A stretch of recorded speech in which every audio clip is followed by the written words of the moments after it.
Okay, so you've got the second diagram now in front of you.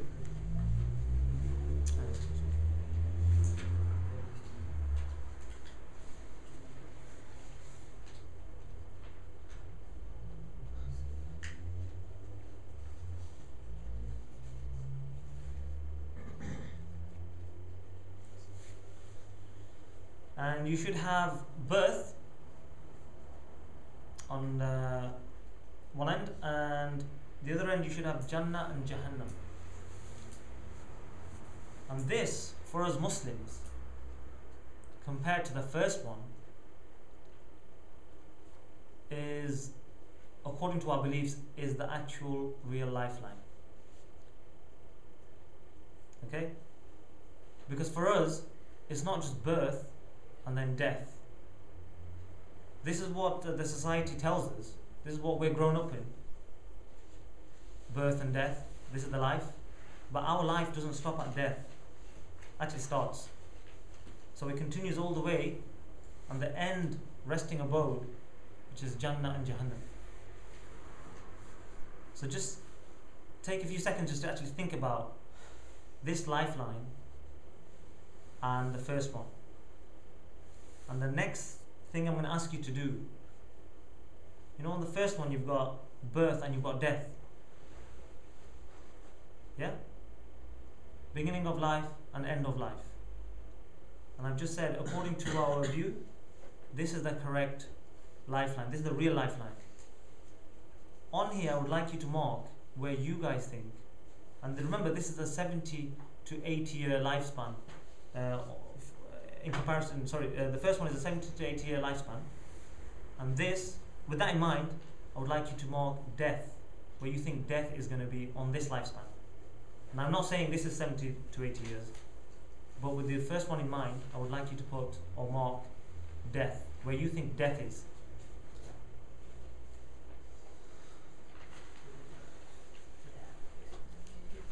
It will be clearer, because it can confuse people as well.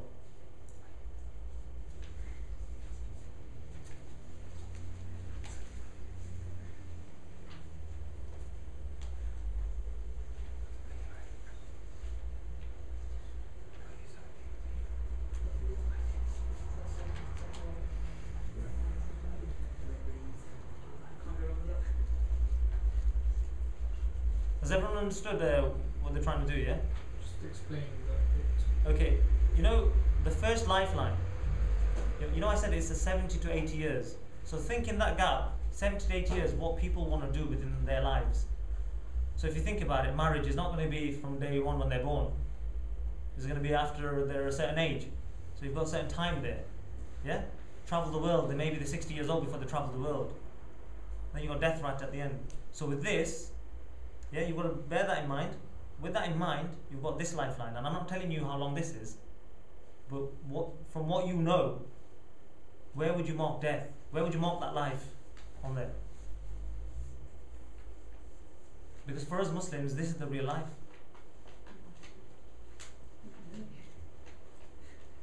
So your birth, you put death, whatever it is, where you think 70, 80 years is on there.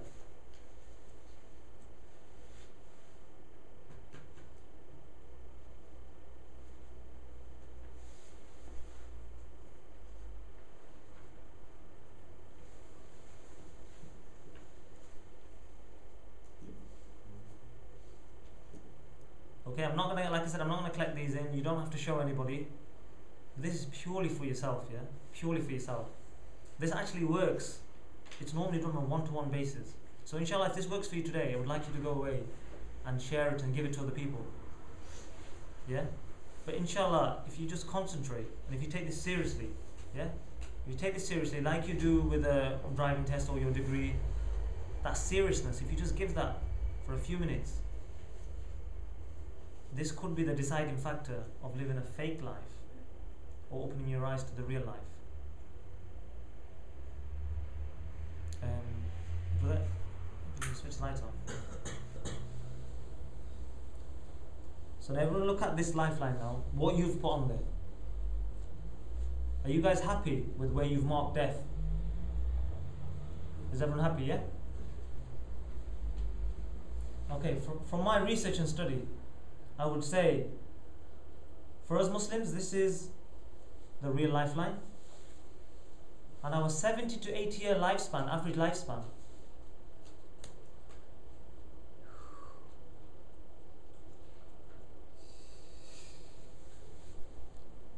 and that's not a mistake, will be marked there. To a non-Muslim, they're probably thinking, again, this is still 70, 80 years, 100 years. So if I've put death next to birth, how does that make sense? I need you guys to actually think about what I'm saying here. Death, or he says, or even closer. Can you actually get it even closer? It's touching the first line. Think of time here. Time. It's touching the first line.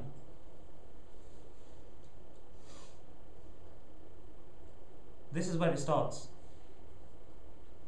And as you know, after you die, I don't know if brothers have probably been to talks on death or even thought, we know people die every day. People die every day. But for a Muslim, when you die, when the angel of death comes to you, when you depart from this world, they bury you. Yeah, they bury you. They do your janazah. And when they bury you, they say, this is not a talk on death because there's so much detail on even death and the angel of death and the agonies of death. But just to sort of fast track to death, to your burial.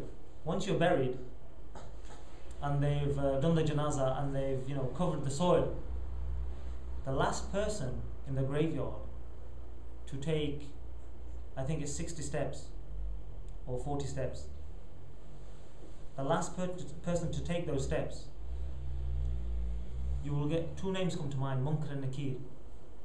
You have the question in the grave that starts.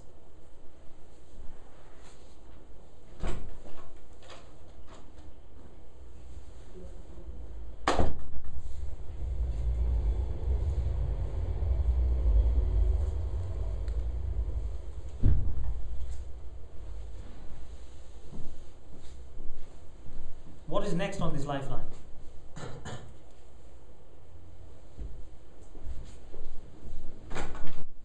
So I've just explained death. So you think, what is the rest then? What is the rest going to be? And there's an indication there. What is the rest of the line going to be filled with? If that's our life there, what's the rest going to be? Well, has everyone heard of Ba'ath, the day of resurrection? The day of resurrection, and look at the gap between the day of resurrection and death.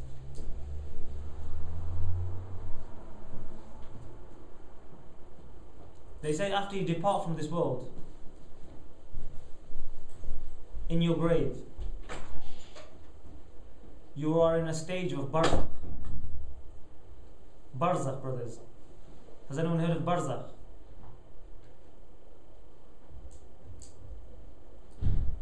Barzakh is a barrier between this life and the next life, and the afterlife. So in there, you will be resting. You'll be waiting until the day of resurrection. But you won't be just waiting. There are things that happen here. There are things, I've already mentioned one, is the questioning. Munkar and Nakir, two names I mentioned. Munkar and Nakir. Who are Munkar and Nakir? Munkar and Nakir are two angels that come to the grave and question every soul. What do they question? They have three simple questions. Three simple ones. If I asked you now, you would answer them. Bang, bang, bang. Who is your Lord? Who is your Rabb? Allah subhanahu wa ta'ala. Yeah? What is your deen, Islam? Who is your Prophet? Muhammad sallallahu alaihi wasallam. Very, very simple questions. But as you know, not everybody is on the right track. As you know, not everybody is practicing Islam. As you know, not everybody is going to be believing in that. So when they die, whether you die as a kafir, as a non-believer, or even as a sinful Muslim, they say you will answer to that effect. You will answer the way you lived your life. So whatever preoccupied your life, just like just before you die, there's a period just before you die. A small period is called subhanallah. It'll come to me in a bit. Sakhratul Maut, subhanallah. Sakhratul Maut. And what Sakhratul Maut is, it's like a drunken state. Just before you die, just before your soul leaves your body, just before you die, just before death comes to you. Sakhratul Maut is a stage whereby you're not thinking straight. People say you go a bit loopy. You've heard of people saying before they die they go a bit loopy, or they go a bit crazy. They start, blurting things out, start speaking about things they used to do. And most of the times, it's about things you normally do in your life. Automatically, that's in your head. So, for example, if you're a footballer, if you're a mad footballer, football fanatic, and that's all you do all your life, nothing else, all you're bothered about is football, you will say something about football before you die. If you're in the stage of Sakhratul Maut. That's as an example. So imagine these. So the similar thing happens in Barzakh. In Barzakh, the angels come and ask you these questions. But you will answer according to what preoccupied your life. Can you imagine, on a serious note, and this is not to make you guys laugh, yeah? On a serious note, for those who like music, can you imagine this? When they ask the question, who is your Rabb? And you say Lady Gaga. It sounds funny, but can you imagine somebody actually says that? Lady Gaga. Or who is your prophet? Lady Gaga. Or Alex Ferguson. Subhanallah. And let me tell you about these angels. I don't want to go too much because there's a lot of detail. And I don't want to spend the whole session of the talk giving you all the details of Barzakh. But Barzakh, these angels are described, Allah subhanahu wa ta'ala has created them. He's made them in a certain way. They're described in some narrations to be bluish, blackish angels. Okay? When they speak, their voices are thunderous. Thunderous. They have fangs that drag along the ground. Their bodies are covered in hair that drag along the ground. And they're made, so when they ask you a question, even the liar, you get liars and sinners, wherever in life, don't you? But if that person is a liar or a sinner or a disbeliever, he ain't going to be able to lie that day, because they're created to make you speak. And not only do you speak, your heart will speak. So you've got to imagine they're created in such a way that they will make your heart speak. Forget anything else. So the truth will have to come out, and that's how they're designed. So think about a few minutes. Think about what these angels are going to be like.